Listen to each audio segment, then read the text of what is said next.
morning, Sophia. What are you doing? I'm levitating, Rose. Get lost. In the 1980s, millions of people made an appointment to stay home Saturday nights and spend it with Estelle Getty. Just a little depressed. She's one of the reasons for the success of the show with young people. I think they get such a kick out of little Estelle telling Big B off and knuckles under her and everything. I think that's part of the success. After a 40-year career in show business, she finally became one of television's hottest stars. The kids adored her. Everybody adored her. Growing up in New York City, Estelle dreamed of Broadway stardom. It wasn't the most respectful thing to do on the Lower East Side. Gangsters were welcome, actors were not. But it took 20 years on stage before the right part came along. I knew that if I put the right lines in her mouth, she could rip their hearts out. The Broadway success was tempered by the prolonged and painful deaths of family and friends. She embraced the gay community and people with AIDS in a way that, at the time, few celebrities chose to do. Now, an elusive disease has diminished her ability to enjoy her professional triumphs. We have attempted to treat Estelle with various medications that are used to treat Parkinson's disease. I was always very movable and active and going and coming and doing. And to lose any part of my freedom so late in life is almost devastating. But Estelle still finds her rewards through the smiles on the faces of her countless fans. When people see me on the street, the first question they ask me is, how's the old lady? How's Sophia? Oh, she was my favorite. I'm Valerie Harper, and this is an intimate portrait of my friend, Golden Girl Estelle Getty.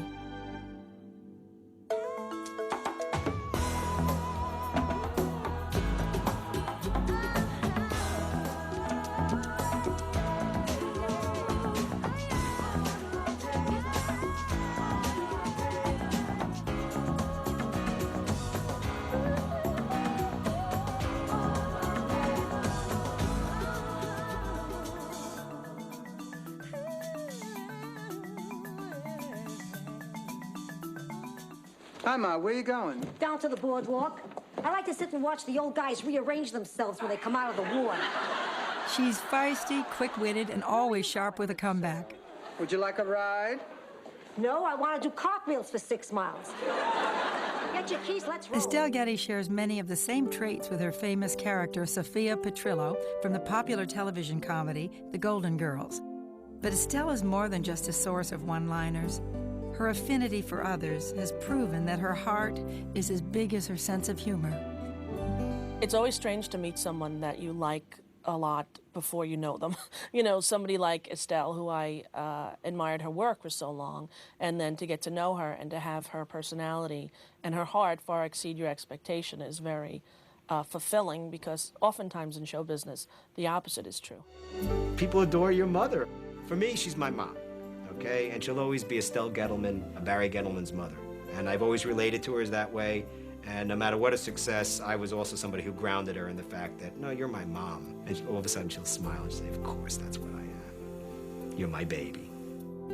It's not just that she believed in her dream and made it come true. That happened. That she had her marriage, raised her children, and then was able to take this dream that had been sitting in the drawer, and it was finally time for Estelle to have her dream. And to have that dream, and so much bigger than she could have ever dreamed that dream could be. On July 25th, 1923, the Lower East Side of Manhattan was abuzz with hundreds of thousands of new immigrants from all over Europe. And on that day, Sarah and Charles Schur, both Jewish immigrants from Poland, celebrated the birth of their new baby girl, Estelle. She was born at home, and they called her Estelle.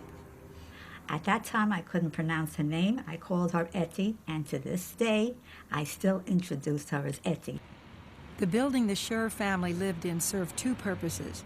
It housed the glass shop, which Estelle's father owned, and the family's apartment, which was located in the back of the store. My father had a store, and his business was putting glass into automobiles or trucks. So he was very respected because having your own business was a very big thing in those days. It showed that you were doing okay. And in back of the store, there was a big kitchen where my mother cooked. We came home from school, we did our homework there. We ate our dinner there, and then we had an apartment. We'd go upstairs, and that's where we slept. One luxury Charles Schur afforded his family was frequent trips to the local theater. Every Friday night, after my father's last job, we would all go to the Academy of Music, which is on 14th Street, and we'd see a movie and live entertainment. And they had 5 acts of vaudeville. That meant a singer, a dancer, a skating star, anything that would take somebody's mind off his trouble. I saw all these wonderful people coming out and singing and dancing and doing all of these things, and I thought, that's it. That's where I belong. Estelle was excited about becoming an actress, but not everyone was thrilled with the idea. My father, I remember once saying, "You're so beautiful, you think you can be an actress?" Which was his way of telling me to forget it.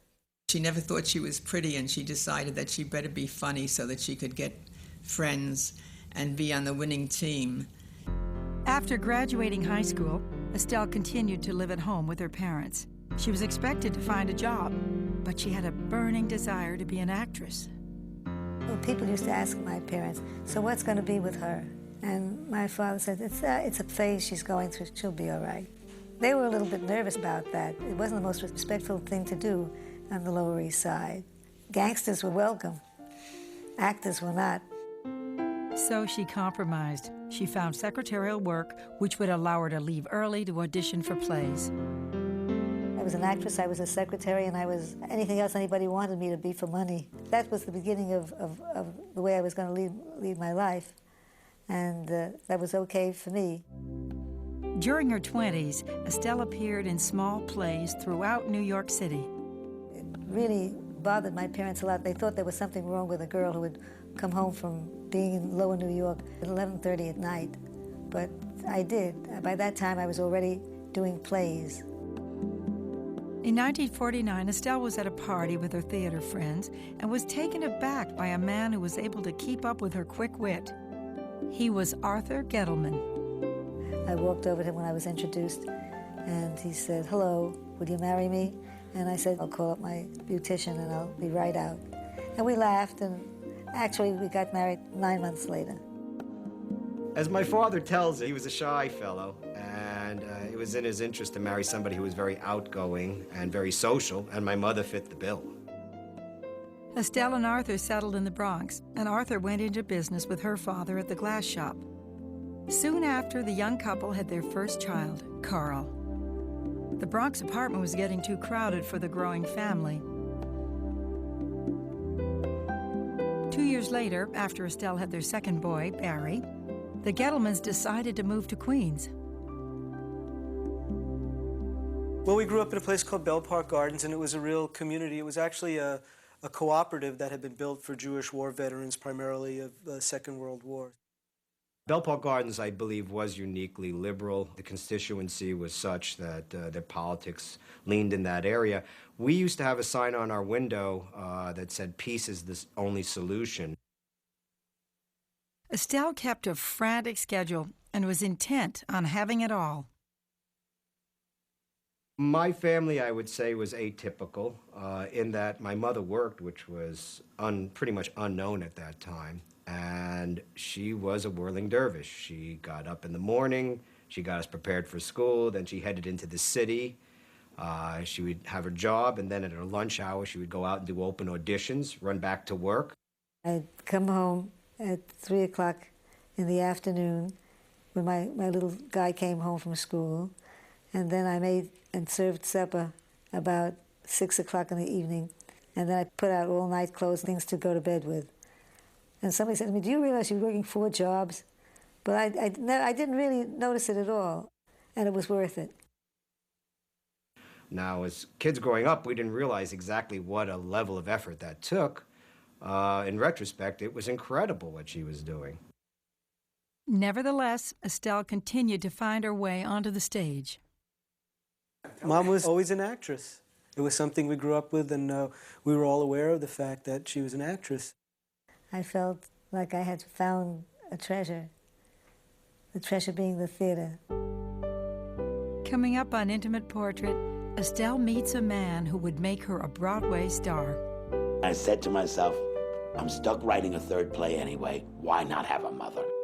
And later, intense stage fright almost derails Estelle's golden opportunity.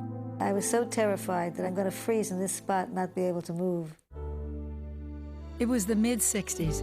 Estelle was working as a secretary by day, acting in the local theater at night, and raising 2 boys with her husband, Arthur. But she would still find the time to see the latest movies and plays with her close group of friends. We did go to the Broadway theater with her, or to off-Broadway with her. We would turn to Estelle and say, are we enjoying this? Is this a good play? Are we having a good time? She had to dictate whether we liked something or didn't like something. Estelle was our mentor, our star, all the time.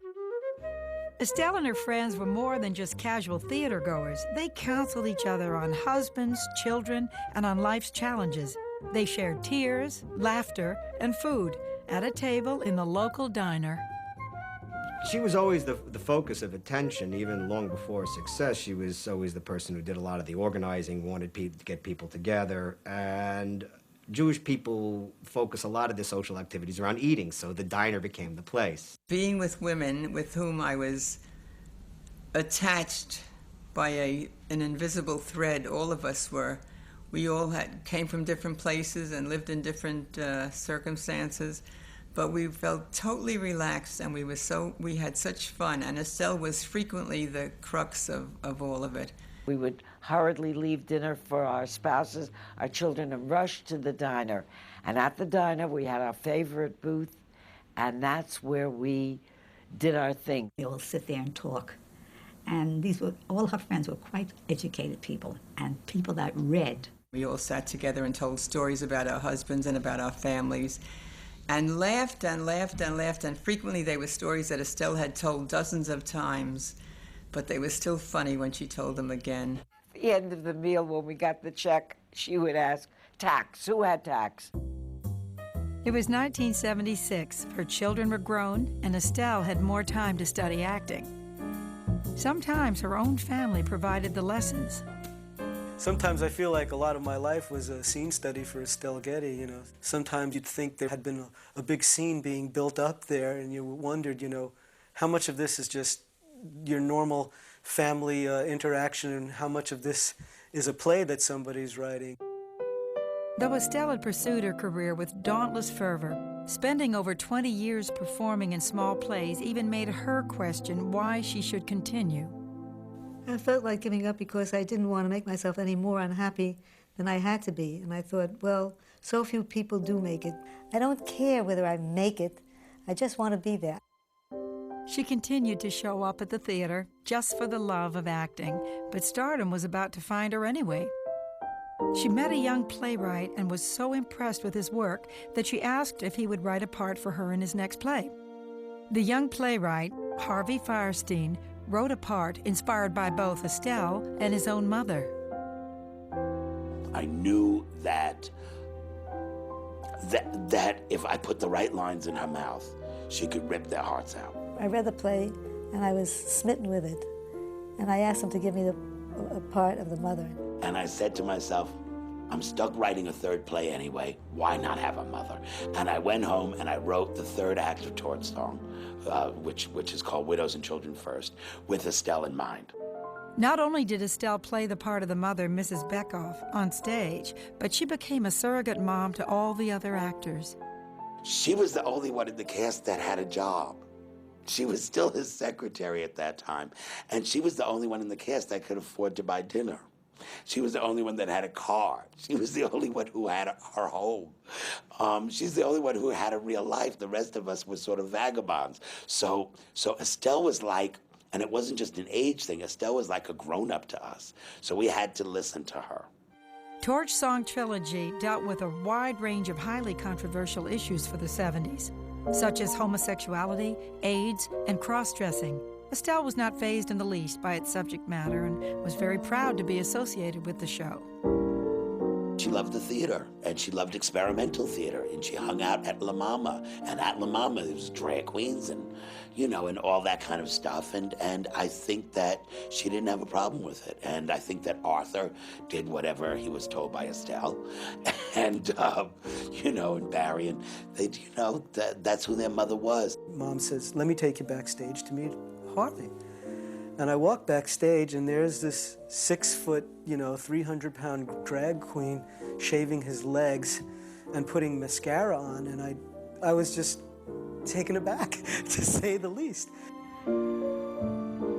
The play quickly moved from the La Mama Experimental Theater on the Lower West Side of New York City to an off-Broadway theater in Greenwich Village called the Glines. But it didn't last long there either. The immense popularity of the play moved it uptown to Broadway. It was the hottest show you could. As a matter of fact, after a while, you couldn't get tickets to it. You had to wait three months to get tickets to Torch Song Trilogy. The experience on Broadway was absolutely overwhelming. It was the pinnacle of success. Her greatest dream was being actualized, and it was even better than her wildest fantasy.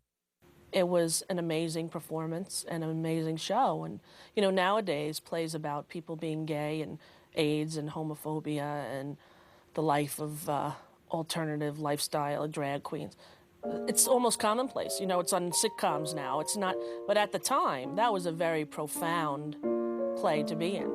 I know that her performance in Torch Song changed a lot of lives. I know that there are gay people who came in with their parents to the theater, barely able to look at each other, and left with their arms around each other. Even though Estelle did not appear until the final act of the play, audiences left the theater night after night talking about her powerful performance. She was in the third act of Torch Song Trilogy, and only the third act. And she would sit backstage and sense what was working, what wasn't. And she'd come on stage in that third act and she'd smoke them. She was great. When that front door opened and that little woman walked in her bright turquoise suit with her oranges from Miami, just arriving from Florida, I don't know how many times I saw her do it, hundreds of times. It ripped my heart out. Threw it on the ground, you could have done a tarantella on my heart. It was a bright little elf that came out on that stage, just full of vinegar. She was really telling him what was what. And she took over, as far as I was concerned. She took over the play. Her performance was really honest, I think, and fair and loving, yet biting, yet mean-spirited, yet kind. And it was very, it was full of humanity. You know, it could have been done as one note, that part. Just kind of the snappy, conniving, annoying. But it wasn't. You could see the warmth and the love that she had for him throughout. After years of performing in obscurity, Torch Song Trilogy was allowing Estelle to finally enjoy the fruits of her labor. Mom was going from having been somebody that was enormously talented but obscure in the public eye to somebody who was becoming, at least in the New York theater circles, quite a well-known personality. Coming up on Intimate Portrait, Estelle's Broadway triumphs turned to tragedy by the untimely deaths of her fellow actors. A lot of creative people that she knew and really loved had suffered with this, and it really broke her heart. And later, Estelle finds superstardom in her golden years. How could anyone think they're going to have a life that went from virtual obscurity to being world famous? It was the early 80s, and for the first time in her life, Estelle was able to give up her day job and make a living as an actress. She received a lot of attention starring in Broadway's hit play, Torch Song Trilogy. Famed film director Peter Bogdanovich noticed her work and decided to cast Estelle in a film about a boy with a disfiguring disease called Mask, starring Cher. Hey, Ma, want to do the windows next? Grabs? She got a part in the movie Mask, And while she didn't say much in the movie, she was incredible. Honey boy! Honey boy! Well, what are you gonna do? Try out for the Knicks? Look how tall he's getting, Evelyn. Hey, come on. Fast, come on, fast, quick. Get the what? Hey, stop, you pull out your back and exhaust the boy. Yeah. So, show us a new house, huh?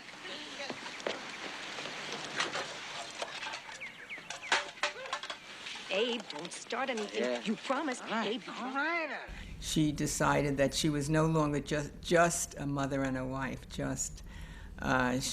She was becoming a whole person all by herself, and she was able to do things that she could never have conceived she could do before. Arthur and Estelle's marriage began to change with Estelle's newfound success. Mom was a lot more nocturnal. Dad liked to be in bed by 8 o'clock, so they were really working at different shifts. I'd say that after a while they started living in shifts. Dad going to work, doing his thing, coming home, crashing out, Mom putting dinner on the table and then taking off and living this whole second life. I think Estelle Getty was dying to get out of Estelle Gettleman. Estelle's Broadway career was thriving. She was the toast of the town and performed to packed houses night after night. It all seemed like a dream to her, but what made her wake up was the disease that began to claim the lives of her fellow actors. Our pianist started coming in with these articles about something called the gay cancer. Court started getting rashes and low-grade fevers and night sweats, and we never put the two things together, but we all kept laughing at him that he was the worst hypochondriac any of us had ever seen. He said to me, look at my arm. I said, what's the matter with it? He said, well, look at it. I said, yeah. He said, look at those things on there. I get more each morning when I wake up. And I said, oh, don't be such a crybaby. It's nothing. I'm sure it's okay. Estelle began to bring in chicken soup and brisket and chickens, and she was cooking for Court because home-cooked food would cure whatever was wrong with him. Eventually, Court became very ill. They wouldn't let us into the hospital, first of all. And second of all, we got permission from somebody downstairs to go up and see him. And we got upstairs, and the nurse there said, all right, you people, stand back. We had to wear masks and gloves and cover ourselves, and nurses wouldn't go near AIDS patients. And the horror of the first years of AIDS is something that no generation should ever have to go through. She saw a lot of people going through the whole agony of getting sick, and so she became pretty concerned about this. A lot of creative people that she knew and really loved had suffered with this, and it really broke her heart. She embraced the gay community and people with AIDS in a way that, at the time, few celebrities chose to do. Estelle lost a lot of her friends, including her nephew, to AIDS.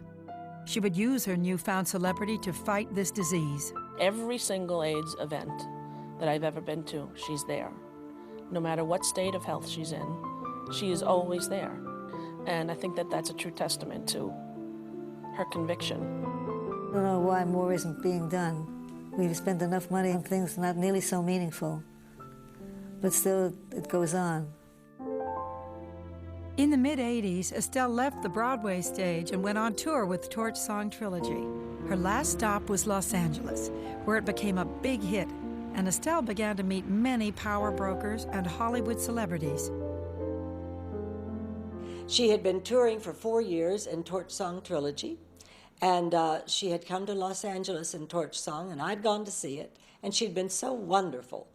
And the producers had seen her and thought she was so wonderful because this little pixie came on stage and just took over.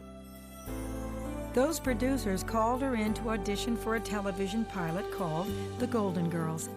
The producers weren't completely convinced that this 61-year-old could play an 81-year-old character. But Estelle would create a role that would be loved by them and all of America. She's really a phenomenal comedian. She really is, and she's got great timing. And I think she made the most out of that character. In 1984, Estelle was making the rounds of many Hollywood studios trying to find work. The producers of the NBC pilot, The Golden Girls, were interested in casting Estelle in a small part in the show, but weren't convinced that she could play an 81-year-old woman. Estelle's managers decided to dress her up to look the part. And they came in with a big bag. I said, "What's that?" They said, "A little something you'll put on before you go to the audition."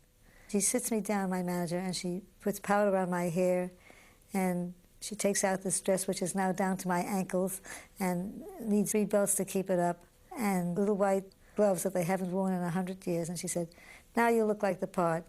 Well, I wouldn't have recognized myself. The character is a little bit like Mom. I think a little bit like my father, don't tell her this. A little bit like some old Italian ladies that we knew. And it was a composite of a lot of people. Mom was a student of human nature, and to this day, she watches people and watches mannerisms, and she remembers them, she uses it. It's all material for her. Estelle was cast in the role of Sophia Petrillo in NBC's pilot of The Golden Girls. She walked onto the set starstruck because she would be working with television luminaries Rue McClanahan, Betty White, and B. Arthur. So there I was going to B. Arthur's dressing room. I couldn't believe it. I stood back a little and I said, this was the week that I turned on television, and believe it or not, you know what was on? Name. And she turned to me and she said, "Please." There has never been, prior to the show, any kind of a mother-daughter relationship like we had, which was really hysterical. I mean, the love-hate, and of course the difference in size, the whole thing. I mean, it was absolutely made in heaven. I don't think, at that early point, I don't think she was intended to be in every show. Well, of course, she walked in, did her thing, and she was ours from then on. So it was a wonderful foursome. Estelle's transition into television was exciting, but it was a very difficult experience for her since she'd never worked on a television series before. I was always telling Estelle, now you'll get the hang of this, believe me. You will catch on to how this is done. It's very similar to acting.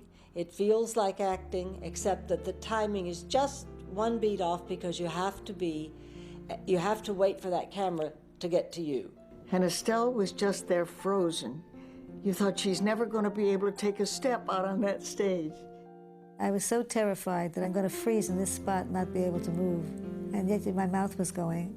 Terrifying experience, because you know that there are several million people watching you. No, I can't believe this. You rented a dirty movie? Dirty is in the eye of the beholder. Okay, maybe that's a little dirty. Estelle overcame her fears and not only became a part of a phenomenally successful show, but she also delivered a breakout performance every week. Ma, we did not get a VCR so that you could watch dirty movies. I'm 81. What are you worrying about? You think I'm going to find someone down in the center to do that with? I mean, here's a little woman who's had a stroke, just enough to completely erase her sense of social propriety, so that she can say anything and get by with it. She was brilliant in that role. And the contrast between her and B. Arthur, who's, 6'2", towering, and this tiny little twerp of a woman, I think played so well. And the chemistry of that show, that's one of the best sitcoms ever on TV, I think. I've seen so many really wonderful actors, who once they're told it's a comedy they're playing, they turn into God knows what. I mean, they're no longer human beings, you know what I mean? They go mad. And she was able to simply sustain, take her time, and invest in the character that she played. She's one of the reasons for the success of the show with young people. I think they get such a kick out of little Estelle telling Big B off and B knuckles under to her and everything. I think that's part of the success. The writers were very good to me. They loved doing things because, first of all, they knew that they could always get a line at the end. They could always get a button. Sophia was probably the smartest and the most sage of anybody there because she'd seen it all. She'd been there, done that. And Rose's naivete just Sometimes she could handle it, but most times she just couldn't. And Rose was such a sitting duck, she couldn't resist popping her off every chance she got. Dorothy, I hope you didn't fix breakfast for me. I'm not eating home this morning. Someone's buying me breakfast. Someone? Okay. Quit badgering me. It's Alvin. Alvin from the boardwalk? No, Rose, Alvin from the Chipmunks. It's her delivery, you know. She takes that beat, has that deadpan, and then, you know. She's really a phenomenal comedian. She really is, and she's got great timing. And I think she made the most out of that character. The character Sophia became so popular with audiences that NBC asked Estelle to do double duty and play Sophia on their other hit comedy, Empty Nest. Charlie, no more of your babes in this house. I'm back. She did Empty Nest a lot because they were neighbors, of course, just down the street. So, and every time she'd show up in any context, it was like seeing an old, dear, beloved, welcome friend. I moved back into Shady Pines. Why don't you come down sometime and play doctor? Well, dear, it's nice to see you haven't lost your sense of humor. Oh, but I lost my sense of taste. Nothing. Sophia, you gonna be at Shady Pines permanently? At my age, I'm not going to be anywhere permanently. The combination of two hit shows and an unforgettable character in Sophia made Estelle one of the biggest stars in network television. How could anyone think they're going to have a life that went from virtual obscurity to being world famous? The TV was a wonderland. Instead of being exposed to a few thousand people a night, she was being exposed to tens of millions of people at night. And the fan mail and the accolades and all that, these were all unbelievable events. She was able to handle this almost, it appears, overnight stardom. I mean, discounting the years and years and years of auditioning and trying. We went to see a movie together, and it was so funny to walk through the Beverly Center with all these people. You know, normally I walk through the Beverly Center and it's, hey, Rosie, hey, Rosie, hey, Rosie. I walk through and everyone's like, Estelle, Sophia, Estelle, you know. During the late 80s, Estelle as Sophia Petrillo was recognized by more people than any other celebrity on TV. She used her immense popularity to bring even more attention and money to the fight against AIDS. Her main focus was raising funds for AIDS, and the main reason for that is she's incredibly popular in the gay community, stemming from her work in Torch Song Trilogy. She's always had numerous gay friends, and they're the ones who really put her on top. So when it came time to raise funds for something, she said, you guys, I've lost too many of you, and I will raise funds as best I can, and she did it all the time. Estelle became every gay person's mother. When she walked down the street, gay people grabbed her and kissed her and hugged her, and that's the way she was treated. In some of the gay bars, on the night that we were on, Saturday nights, they'd close down the dancing. When Golden Girls came on, everybody would watch Golden Girls, and the music would start up, and they'd start dancing again, which was lovely, and I'm sure that was all for Estelle. Do you think I should tell Rose and Blanche? Jean is a nice person. She happens to like girls instead of guys. Some people like cats instead of dogs. Frankly, I'd rather live with a lesbian than a cat.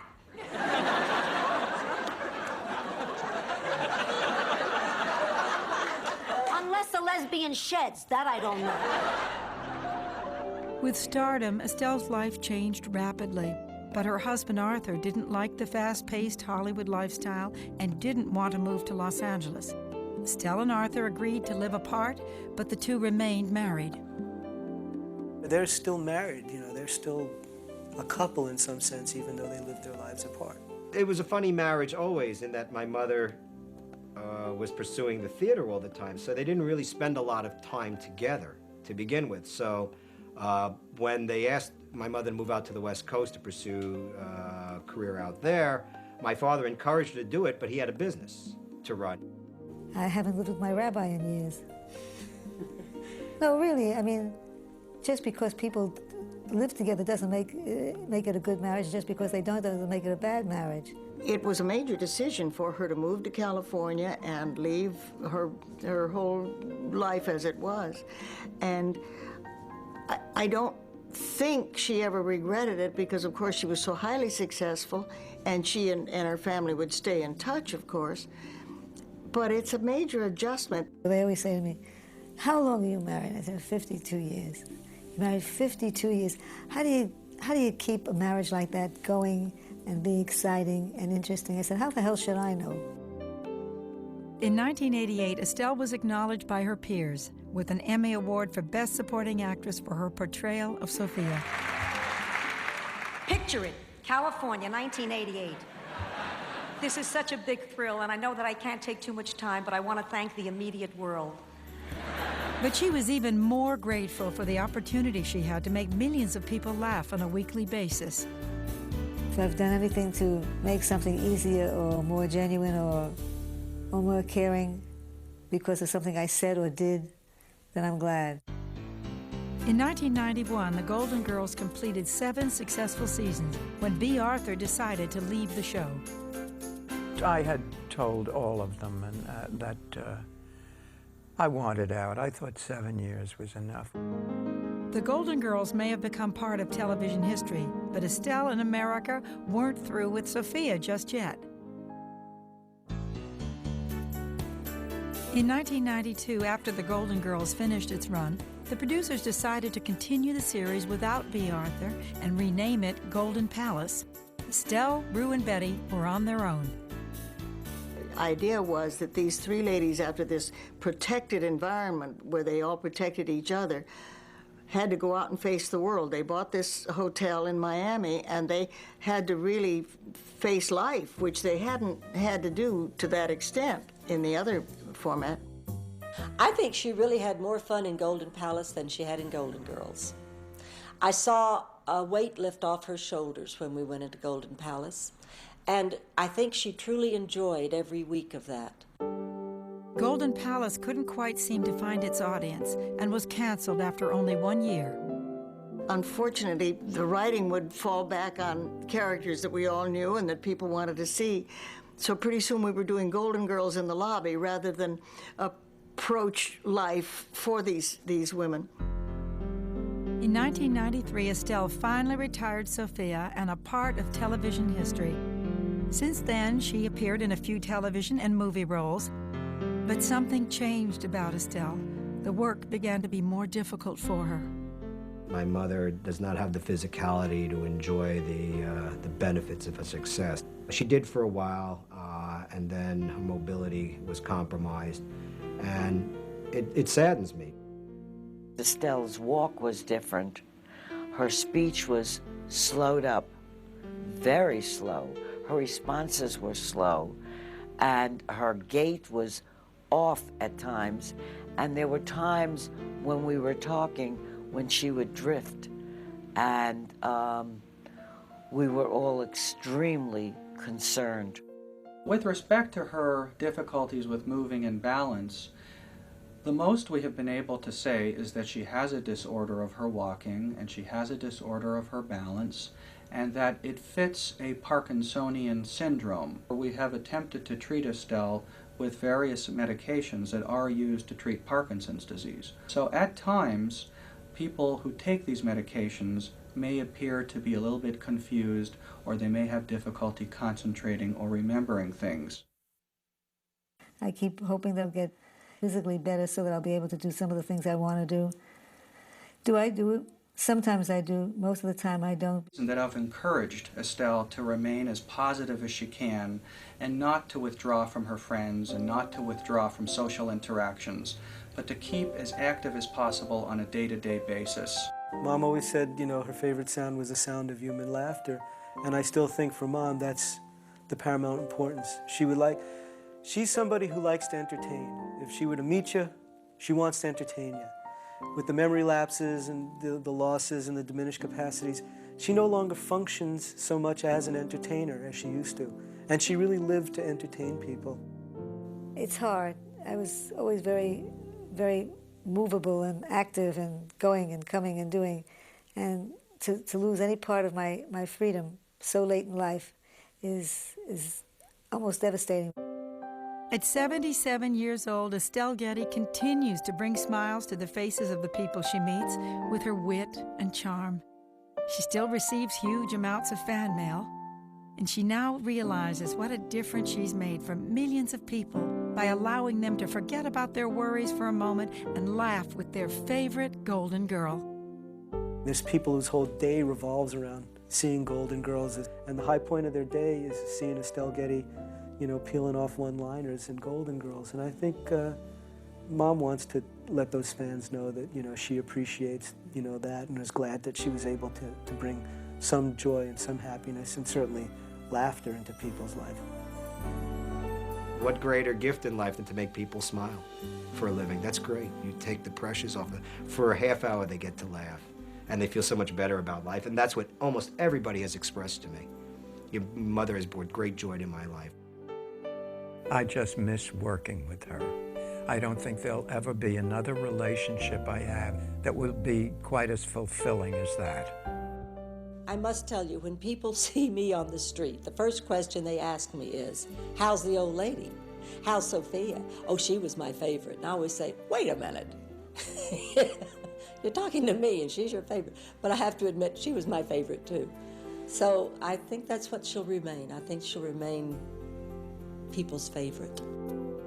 There have been many women in my life, older women, who look at me and see a motherless kid, you know, and there's a vulnerability to me, I think, that maybe is not shown on my show or is not shown in the New York Tough Bravado, but that older women, mothers, can see.